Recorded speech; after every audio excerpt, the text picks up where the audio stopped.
So delighted to be joined by Kevin Feely. We're going to have a look ahead to this Saturday's All-Ireland Senior Football Championship final between Mayo and Tyrone.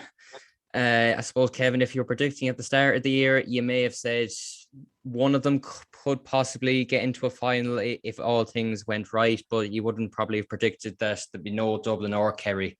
So it is a novel-ish pairing, if you like. They are both experienced teams, but it's a bit of a surprise that they're both in the final. Yeah, definitely. Yeah, no, even when it got to the semi-final stage, you probably still would have been thinking, Dublin Kerry. I suppose, or maybe, or Mayo and Dublin was probably a little bit more up in the air than the Tyrone and Kerry match beforehand. It did feel like Dublin maybe weren't going as well, and that Mayo could challenge them all right. But no, definitely probably not the All Ireland final people would have predicted at the start of the year. But nevertheless, it's probably going to be an absolute cracker. But it would seem like it's two extremely evenly matched teams. So I'm really looking forward to it. I don't think the fact that neither Dublin or Kerry are in there will take away from the fact that it's going to be a great game. Yeah, I mean, it's no disrespect. I mean, Dublin have been an unbelievable team, probably the greatest we'll ever see in our lifetimes, and Kerry as well would, play great football. But it's probably no harm that it is a Mayo Tyrone final, kind of just to give that bit of hope to other counties. As I said, look, Mayo and Tyrone are experienced teams. They're thereabouts every year, but even just that it's someone new this year. Yeah, absolutely. Yeah, it was badly needed. I think there was it was too long. It had gone too long with Dublin dominating the championship there, and it was kind of, you're always hoping there at the start of the year when Dublin maybe weren't flying in the league. You assume that was just the way they always kind of peak towards the end of the year, and that they'd come good eventually. But it was like each game that went by, they still weren't really progressing to the levels they were at in previous years, and it kind of gave you hope that maybe there'll be a change this year. And then inevitably Mayo came up and they did the job, and probably it couldn't have been any other team other than Mayo to do that job and fair play to them. They were absolutely brilliant. So definitely I think it was something that was badly needed in the championship, and it's actually, even with Kerry not being in there, just makes it that little bit more interesting. Again, it really is a game that's totally up in the air. So, and there'll be huge interest, I think, around the country in this one. And although probably everyone will be hoping Mayo, break the duck and finally do it, I don't think there's anyone that could say with any great conviction that one team is definitely going to win over the other.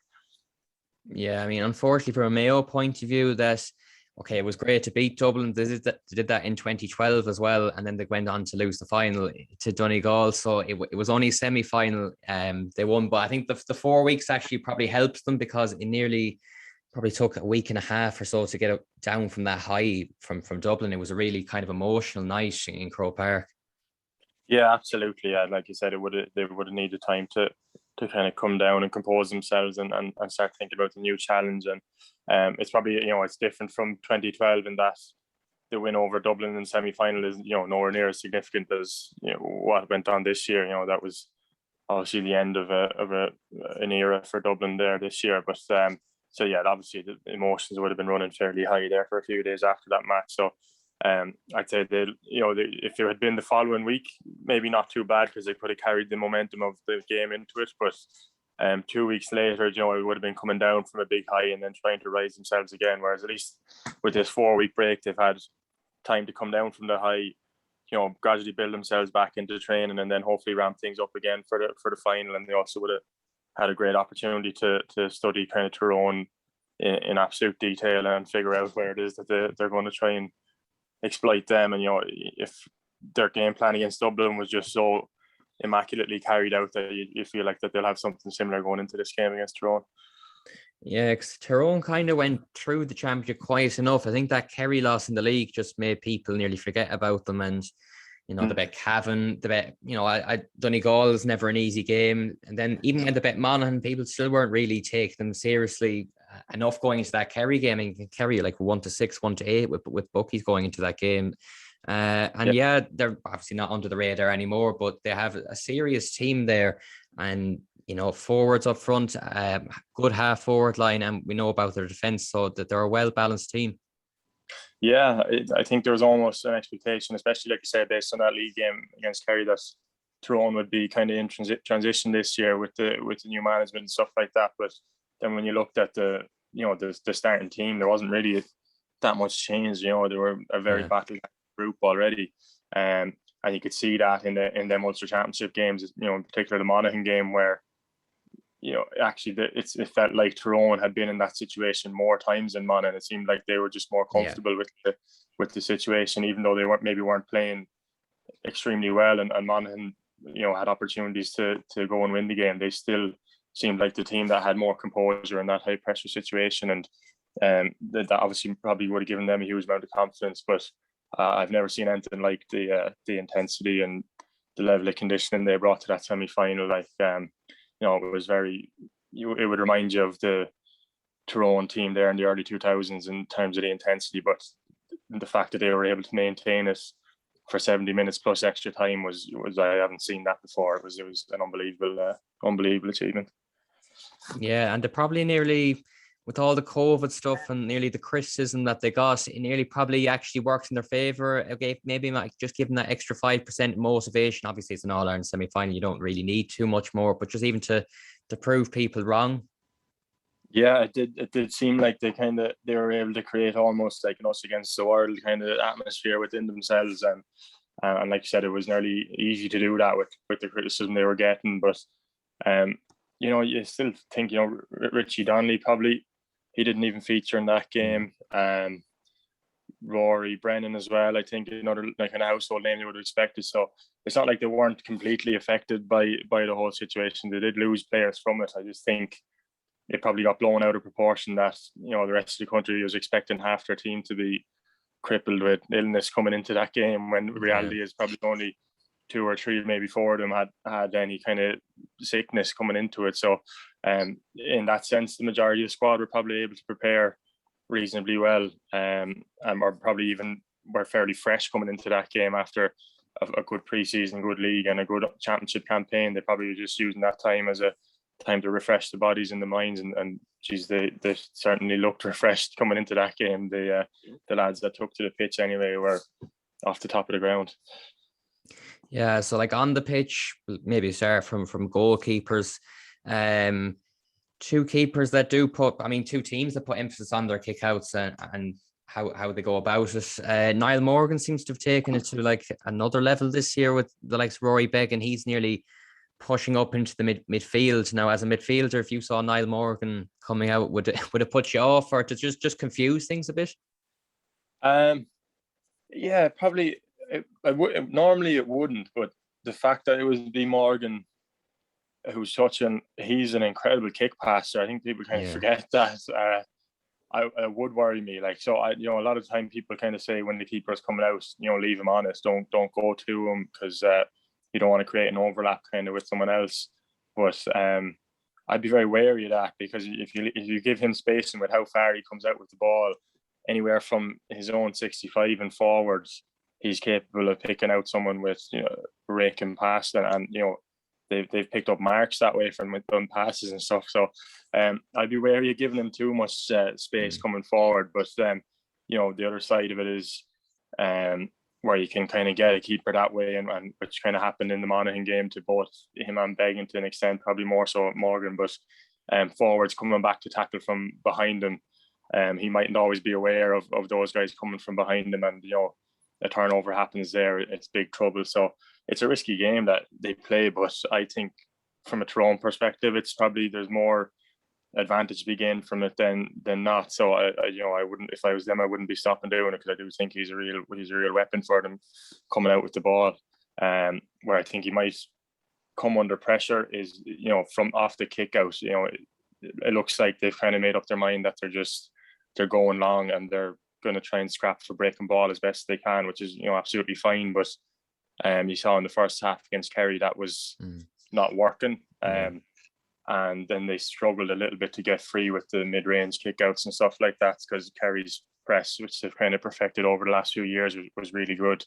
And Mayo will be no different. They have one of the best kick-out presses going. So and variety will probably be the biggest challenge for Morgan, is can he get the short and mid-range kickouts off a little bit more often, just to kind of create a bit of variety and a bit more mayhem in Mayo, rather than just pumping it out long and hoping to win breaking ball all the time, because they might win a few of them, but if a team gets on top out in midfield, it can become very demoralising to keep seeing the ball pumped out and then being lost every time it goes out there.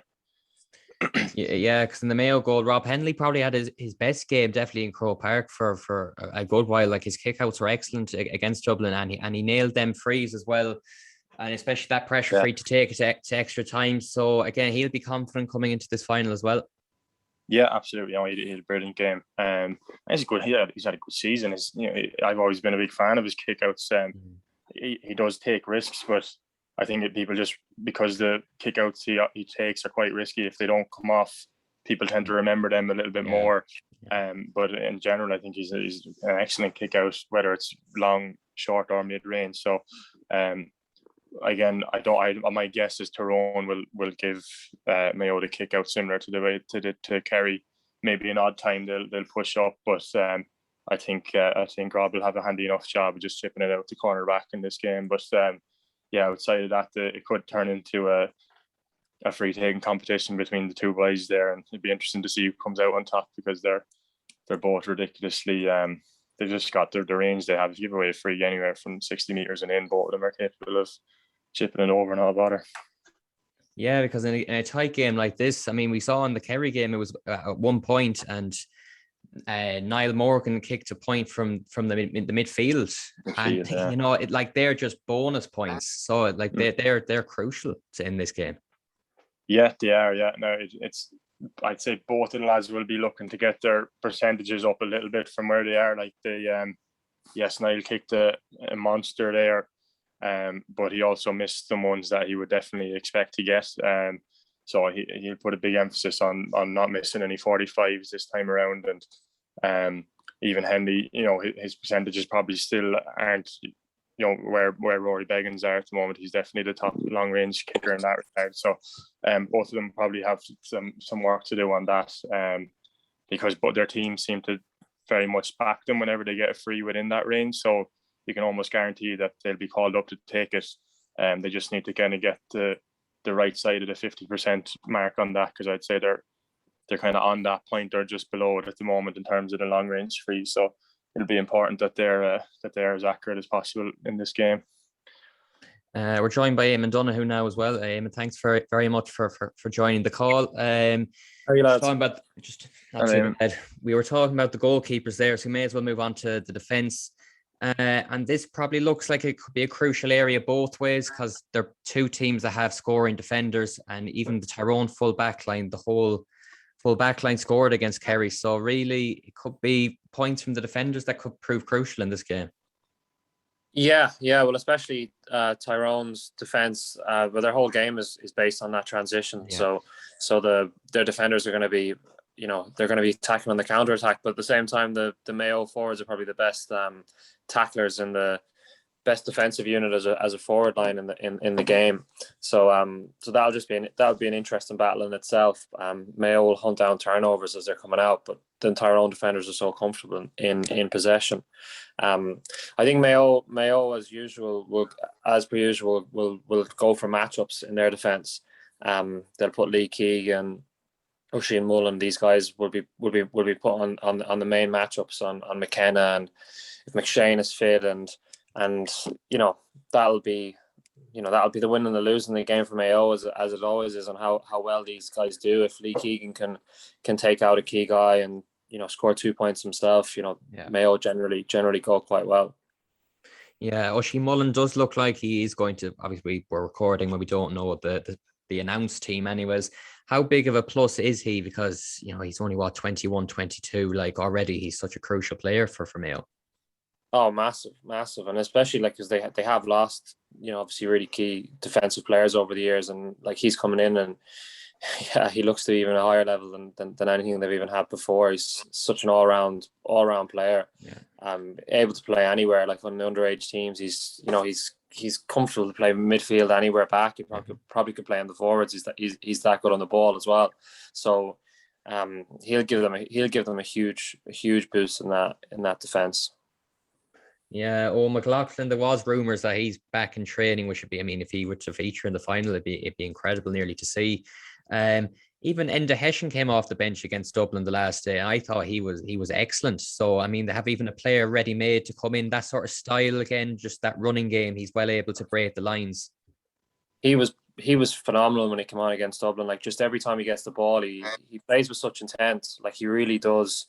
He's very fast, but like every time he gets the ball, he wants something to happen, and he just has it about him. And he's very brave on the ball without being like reckless or doing silly things. Like, so he made a huge difference the last day. The question for them would be, would they want to try and leave him to make an impact again, or do they start him? But I'd be surprised after the last day if he didn't come in, because James Horan, is always picking on form.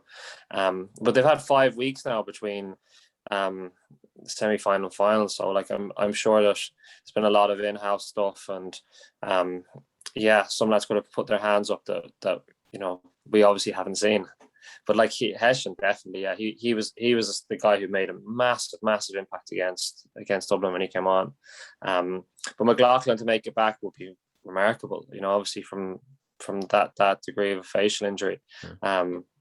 Kevin would have a better idea than us how doable that is. But I'm sure if it was me and it was at all playable, I'd want to play. But at the same time, can you be past fit, or is a different story? And he probably done very little training as well. So. Yeah, like we were actually talking before you actually came on about the sort of the 4 to 5 week break and how it probably was a positive for Mayo, because the Dublin win was an emotional night that they overcame Dublin. It felt like it's just a huge win. Maybe a week or two to come down from that. Was the break any harm for them? Yeah, it's true. I think this Mayo team, like, they're, even the younger guys, they've an All-Ireland final last year behind them, and they're very good underage teams. A lot of them came through that under 21 team as well, and then obviously you have the core senior group and the management. Like, there's a lot of experience still there. So I don't think that, and the way Horan is, he's not doesn't try and get too involved in the excitement of things. So from looking from afar, they don't seem to be. They just seems. They haven't been getting involved in a massive build-up anyway, media side of things or anything like that. So, 5 weeks just to knuckle down. But, Kerry looked a bit flat, but definitely not at the beginning of the game, the last day.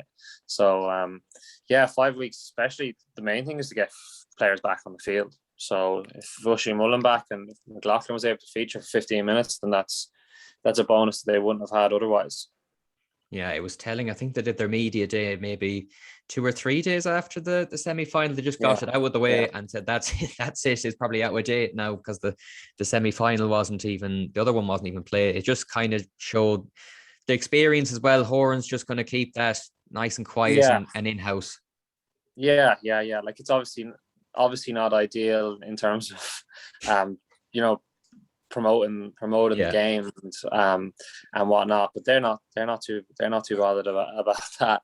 But yeah, like, even reading pieces there over the last few days, like, they've come from that press day, and like the quotes, like, it's clear that they're from a few weeks ago, So but yeah, like, they have experience of being at this stage, but so did Tyrone, a lot of those players. So I was reading an interview with Colin Kavanagh, and he was just like, the last All-Ireland final Tyrone had been in, he was the only player on the squad who had any All-Ireland final experience, where now, most of them do, and especially all of their key players were on the field for the whole of that game against Dublin. And for me, one of the big things in this match is that, like, you would have always thought that to win an All-Ireland at the moment, you're going to have to put on a perfect performance, really, like, because you would have to beat Dublin over the last number of years. But Tyrone and Mayo, it's going to be a very different kind of game. It's going to come down to lots of different, more of a normal game of football. So you don't need to be flawless. Yeah, Kevin, I suppose the Tyrone backs, Ronan McNamee is usually the go-to man marker for them. But they, again, Michael McKernan going forward, Peter Hart's always there. Kieran McGeary just floats around everywhere. Like, who are the key players in sort of that back line are you looking at? Yeah, I'd say man marking wise, yeah, I'd Hampsey will probably I'd see Hampsey maybe marking Tommy Conroy, because Conroy's probably the most explosive of them Mayo forward. He's most likely to do damage over a short period of time. I think Tyrone do look to Hampsey for team's most dangerous players. It could be McCarran either. I think if Aidan O'Shea is playing, McNamee probably take him if he's playing inside at all. But outside of that, then it's really just they're just such a unit of it. They're a defensive unit. They get a couple of matchups, and then after that, it's the 12 kind of defensive players working as a unit to close space and to double up tackle and stuff like that. It'd be interesting to see whether Conor Myler gets given a job similar to the last day. I don't know. I don't know who on the Mayo team he'd focus on, if that makes sense. It's different to Paddy Clifford. Like, he was such an influential player. Whether they put Myler on McLaughlin or Kevin McLaughlin, just leave Frank Burns or someone to sit as an extra sweeper, or they could maybe see Paddy Durkin as being Mayo's main attacking threat and just leave Myler, marking him in the half forward line. So it's a hard one to call in that sense. But in terms of main matchups, I'd say Hampsey on Conroy and McNamee on Aidan O'Shea, leaving McKernan on probably Ryan Donoghue. Then they make sense, if you like. And then I think out around the middle eight, Tyrone have so many numbers there anyway that it won't really matter too much who's picking up who, that they just have such a strong defensive unit there. Yeah, like how hard is it? Obviously, you play midfield and sometimes in the forward, but how hard is it actually for them sort of defenders play at this running game? And Tyrone and Mayo as well, they've done it for years. Like the amount of running that the half back line, even the cornerbacks have to do now, just breaking the lines, setting up attacks. Like it's serious fitness required for it. Yeah, no, but like these two teams in particular have just set the milestone, or set for other teams to reach from a conditioning perspective. Like I was saying to you earlier, I've never seen a level of conditioning that Tyrone showed in the last game. It was absolutely insane.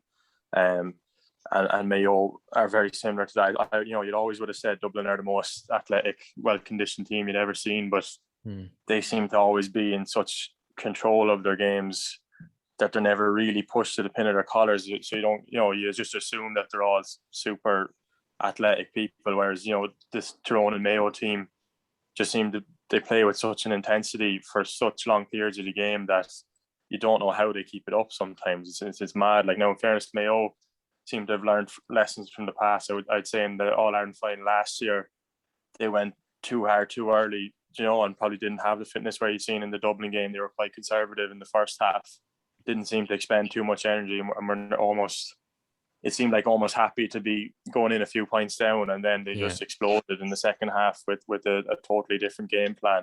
The difference in the Tyrone Kerry game was Tyrone just played with that insane intensity for like 70 minutes plus extra time, and it was unbelievable. And so they obviously, both teams have reached a level of conditioning that's superior than any other team, I'd say, in the country. And credit has to go to their trainers and their strength and conditioning coaches for getting them there.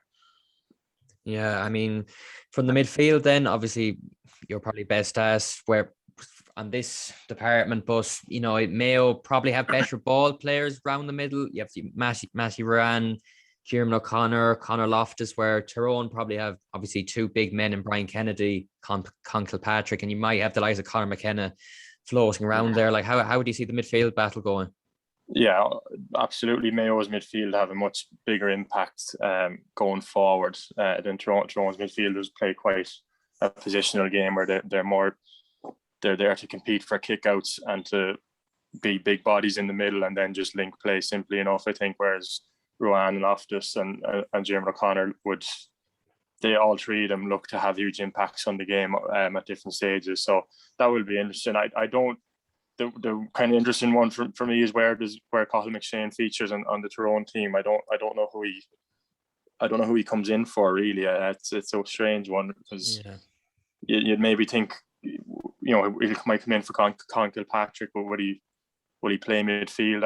I'd probably not, I wouldn't say, but I could see him coming in for Kilpatrick, and then Tyrone maybe playing only with one out and out midfielder, and then someone, like you said, maybe McKenna, McGeary, someone out around that middle eight, just doing a man marking job on a Loftus or O'Connor, and then leave Ruan and Kennedy to kind of match up together there, because I don't think there'll be, like I said, I think Tyrone will give Mayo the kick out. There won't be a huge amount of ball being lamped out to midfield that way. So I could see McShane coming into the team that way, but I can't actually see which of the forwards he would come in for naturally. You know, McCurry's probably needed from a free taking perspective, and even though he didn't have the best first 45 minutes against Kerry there, he kind of came to life towards the end of the game. So that's probably where McShane fits in if he does start, which, you know, to be honest, I don't think he will. So midfield will be interesting enough. I think Kennedy and Ruan is the obvious matchup, and then outside of that, it's anyone's call. Yeah, Eamon, I suppose Matthew Ruan is probably a contender for Footballer of the Year this year. Like, he's really gone up another level, and he's effective like midfield, and even he's always good for a point or two as well. So he's really replaced the likes of Seamus O'Shea fantastically. More than even replaced them. Phenomenal. Yeah. He really has, like, along with Fenton, I suppose, and Kevin and a few lads like that. Like, they're, you know, he's one of the top midfielders in the country. Definitely, probably the top midfielder in the country this year. Like, his aerobic capacity is insane. You know, up, he's down. He's getting bigger constantly every year. He's constantly improving, which is always a good sign. It's like what I always thought with Fenton. Like, Fenton every year kept getting better, and kind of see a lot of players when they kind of reach that level, they're at a good level, they kind of stay the same. Ruan just getting better and better constantly. In the middle, they'll definitely have to man mark the Mayo midfielders because of the threat that they do have going forward, which will hurt that, which is something that Kerry didn't necessarily bring, and it will add to that system. But like what Kevin was saying about the physical capacity of addition of Tyrone, I think though that, like, the way that Kerry played was right into Tyrone's hands in terms of, like, they constantly tried to create their own scores. They constantly ran into that defensive centre. So, like, Tyrone looked machine-like, but they were able to play their entire system. Like, Mayo don't follow the kind of rules that modern teams follow in this game. Like, they literally, I know every manager loves to say, tackle. Like, Mayo tackle from the front. Like, their defenders, their best tacklers are, I know Killian is a massive loss in that regard, but their best tacklers forward line, they won turnovers. They defend the middle, but they also have to tackle, and they'll bring it. Like, their main attacking threat is through turnovers, which is very hard to have a defensive system against.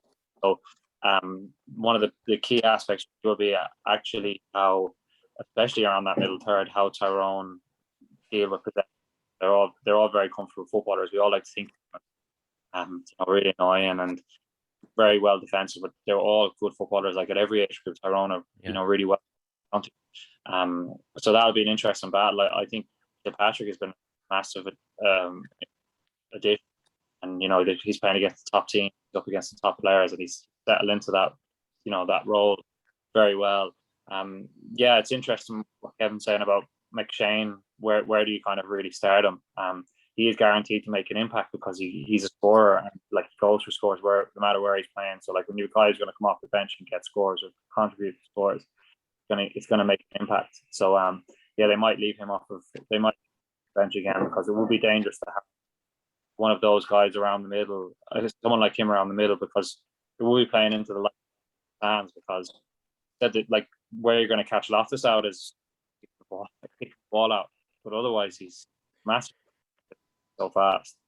So that would be an interesting dynamic the way that goes out. And then, like, will Mayo, like, play short kick constantly, or will they let some out? Like, one of the massive additions they have this year is past about lost the solidity of Clark in goal, but Henley gives them a massive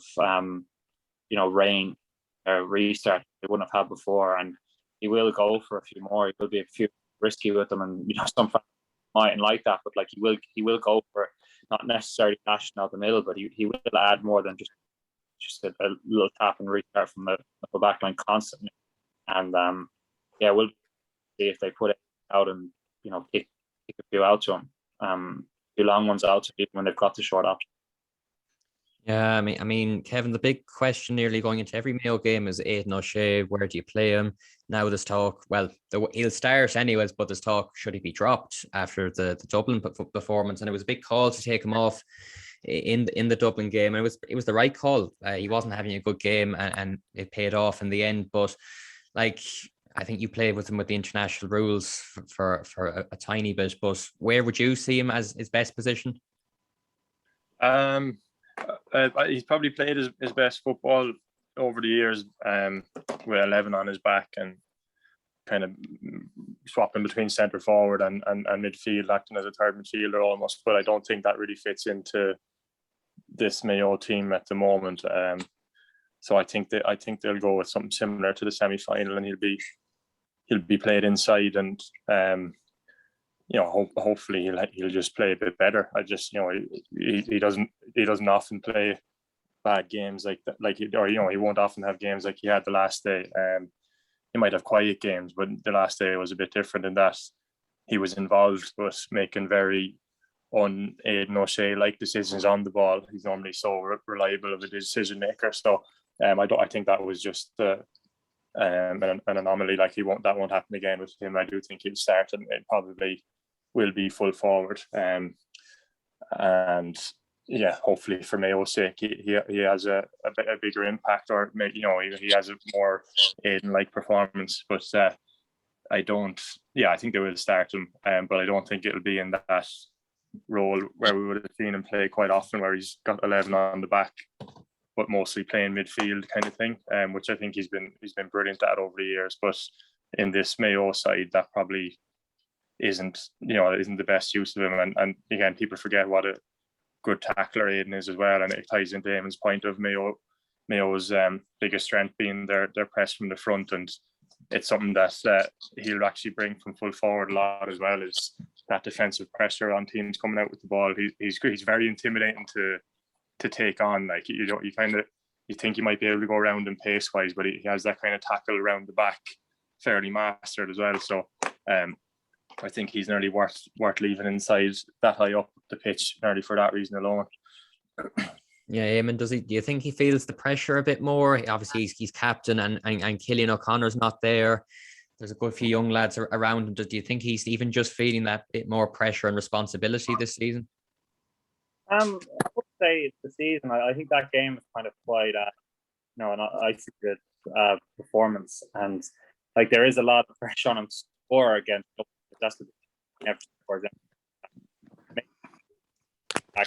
Or in that game, because there was some of his shooting and the execution of at the end of the move, this was very poor. But that's not really what he's necessarily there for. He generally, if he was 2-on-1, 99 time, he's going to give the pass. So that.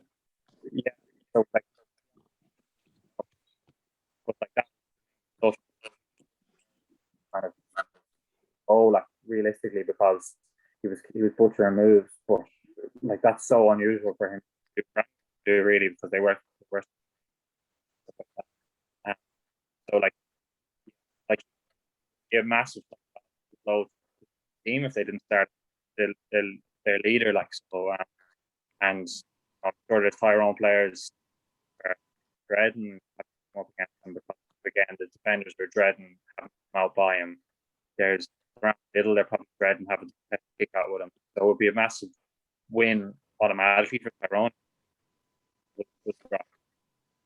So I think he gets a ridiculous amount of undue criticism. He's an unbelievable warrior. He's such an all-round player that he does something. A lot of his performances go under the radar because he's doing a little bit taking the ball out. The Lincoln scores massive great in terms of tackling, and people don't see that all-round performance because maybe he's not come out of just with a massive scoring performance, and the only time he does get the plaudits is if he does bag a goal or two, or the ball. So, but yeah, he offers a lot more to Mayo, and over the last 2 years, that's been mainly before, because without Killian, one of the main there to do that, but he will have to put in a better performance lastly, because he knows it'll come off, and that's shows how good of a manager James Ford is, that he'll take off he'll take off whoever he will bring in them young players. He's shown that before, and that just keeps it. But yeah, it's interesting, Kevin, talking about just how intimidating a prospect it is taking on O'Shea, because it is a straight, like, he obviously has his attack technique up to a team, but like he's not very fast, so you always imagine, guys be able to come out. But yeah.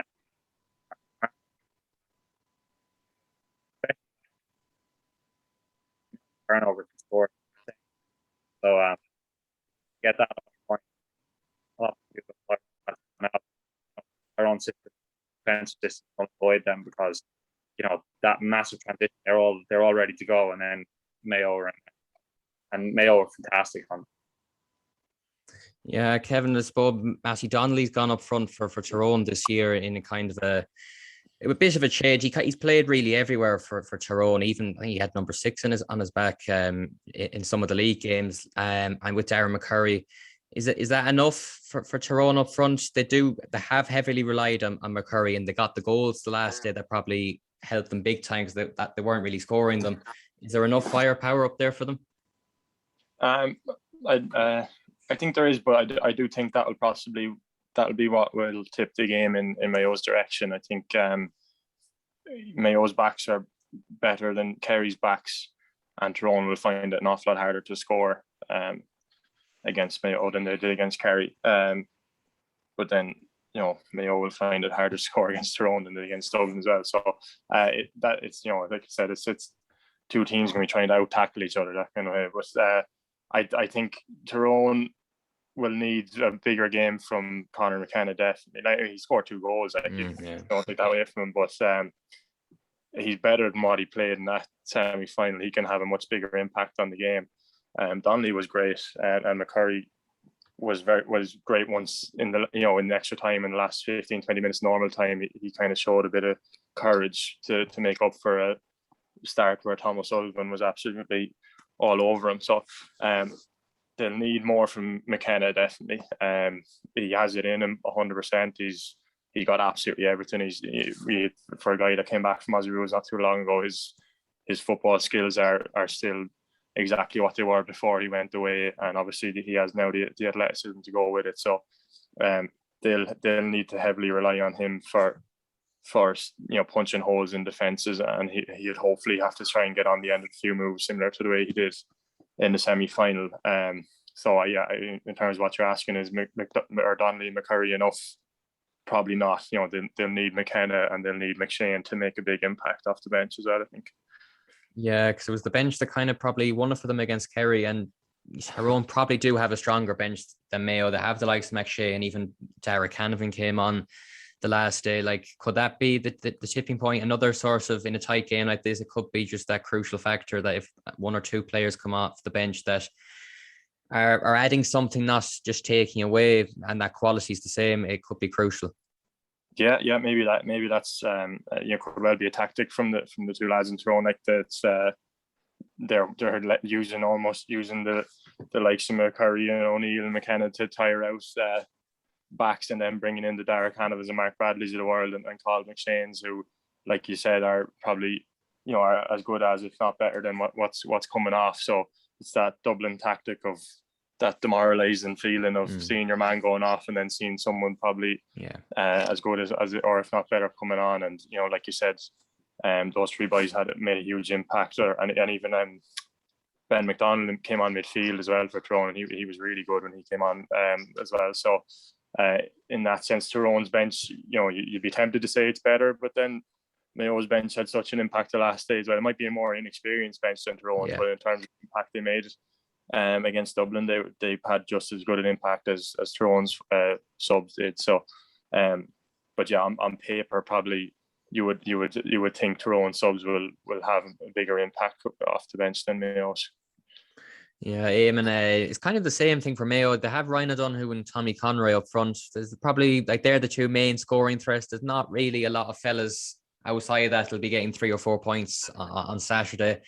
And they only scored 13 points against Dublin in normal time in the end. They got 17 in the end. Like, if you told Mayo 13 points, they'd be saying that's nowhere near enough. They'd probably be targeting at least 20. That was nearly the the thing. So you'd have to think again, they probably will have to get more points than that. Yeah, but again, from the other forwards, they're probably looking at need again scores from Ruan, scores from Loftus, need scores from Dirk and Mullen, Keegan. Like traditionally, Mayo have got the bulk of their scores from play from their half back line and midfield, so especially from their half back line. So again, that will come hand in hand the matchups and where the matchups are set. So obviously, if Keegan or Mullen are matching up in the full back line, that makes that changes that a lot.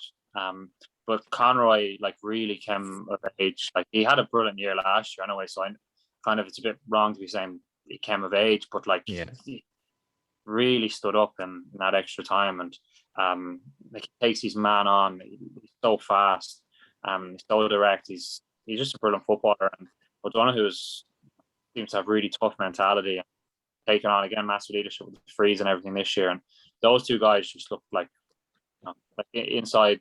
They're the sort of guys though that don't really even need the massive amount of scores to have a good game, which you wouldn't say about Perry, for instance. Like he kind of does rely on these scores, but those two guys, they're tackling, they're taking you on. Like they're always playing with intent to do something. So even if they're not the one getting the score at the end of it, they have to win a free or create a scoring chance for someone else, and they can float out a bit, they can come inside. So there's loads to them, and then off the bench, they do have different attacking, options. Like Cohen especially can come on, and he's a shooter. I think that like Kevin was saying on paper that Tyrone bench, if McShane starts on the bench and they've got Canavan and on paper they've got lots of strong players to come on, but I think it's the use of your bench as well, and Oren, all those games against Dublin down the years, I think he finally really did get it perfect against Dublin the last day, because the timing that he brought them on, and one of the big things that you obviously want an impact off your bench, you want guys to change the game, but you also want fresh legs, and a lot of Mayo's game is based upon that press and upon that tackle, and they just seem to have fresh legs coming on and guys who wanted to get involved, and that in itself is huge, because you could bring on a really good player and he's waiting for the ball to come into him, as opposed to Mayo know that they're going to make 2 or 3 subs and they're going to have 2 or 3 guys come on and they're going to run really hard and they're going to know the system and know the game. So I think their bench will offer something, but Tyrone do have a stronger personnel. Yeah, I mean, once they had the poor first half against Galway, everyone said if Mayo play like they did against Galway in the first half against Dublin, it'd be the game over. And to be honest, most people said that at half time, that 6 points down, it was game over. Can they afford really to do that again? I know they came back twice, but a third time? Well, again, it's tired. As I said, I don't think it's going to take a flawless performance. They're not going to need a flawless All Ireland, because Tyrone aren't like what we've seen from Dublin in the last few years.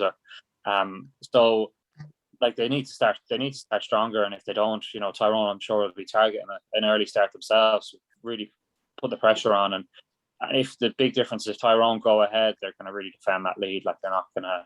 So it's not going to be like Galway's naivety. Even Dublin, they kind of play the way they play anyway. So where Tyrone will completely shut off, if which may invite more pressure, but you'd imagine Tyrone would be perfect to hold the lead. But with Mayo, I think that from when you've seen the team emerge post lockdown last year, and the way that they were set up, the new young players that they had brought in, that complete commitment to their high press, they just looked so strong. And last year, you wouldn't really have backed them to beat Dublin, but you really could see the emergence of a team that were really coming. And this year, they would have looked a good bet for Ireland. But then when Killian got injured, then for me anyway, I was just no, they're not. They'll be a good team, but they can't win it without him. So I think it's just a remarkable achievement for them to have got this far without the guy who's their leader on a scoring basis, but again on that tackle basis. He's a phenomenal tackler. The amount of turnovers that he gets. So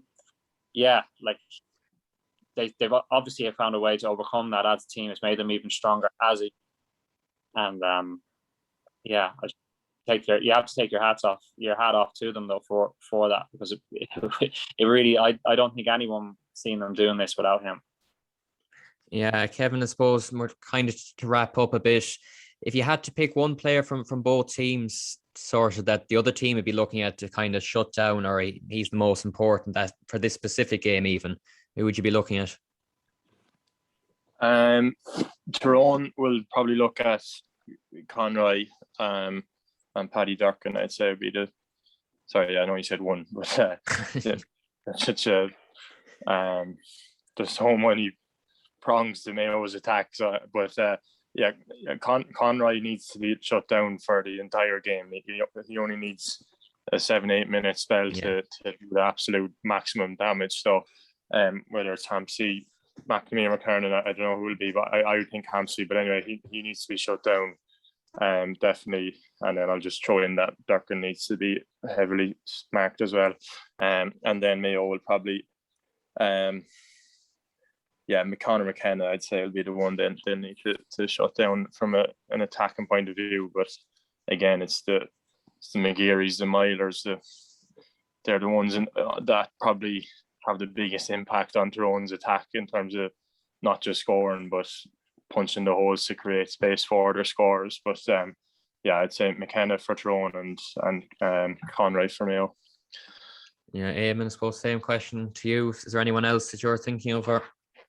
Yeah, well, the star for me for Tyrone this year has been McGeary. It's such a good player, and like a lot of the Tyrone players, we kind of don't give him the credit for what a good actual footballer he is, what a clever player he is. He knows when to go for when to play for the foul. He knows, his positional sense is fantastic because he obviously, like a lot of them, he has that kind of role where he's dropping back, but he's always involved in the game. Yeah. He's always involved in the game, and he is a guy who's really strong and fast and dynamic. But like he wouldn't be as rangy, but he's still like he really gets around the field.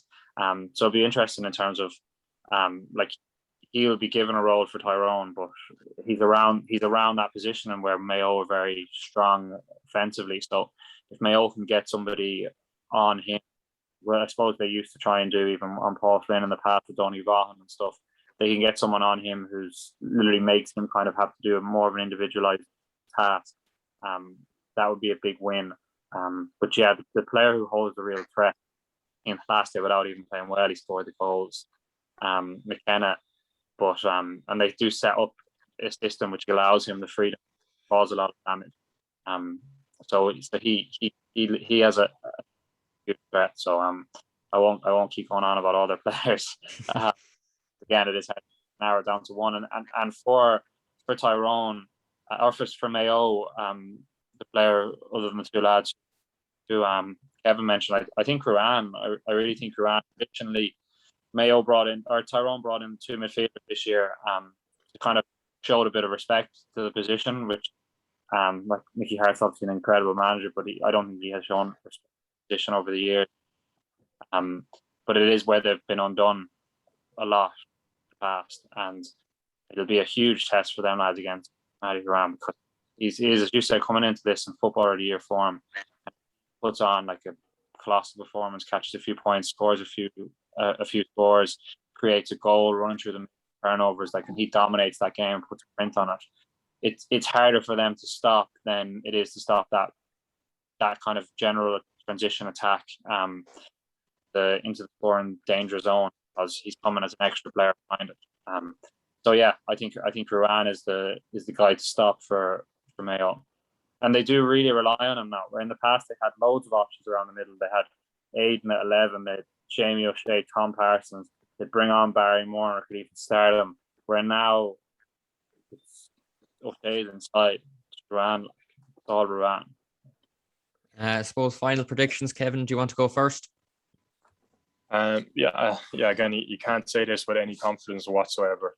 But probably Mayo, I'd say, by the minimum or a couple of points maybe. Yeah, Eamon. Yeah, same. I'd be terrified to back Mayo, because you just can't. You really kind of feel like something always kind of happens with them. But I just think that they're, as a team, they've set up as a team, and they're as a unit, and they're experienced. They know what they want to do, and they just look more complete Tyrone for me, who I still think is more on the individuals. So I think that Mayo, by 3 or 4 points. I think if it goes, they'd want to keep it away from that complete madness of last minute stuff like.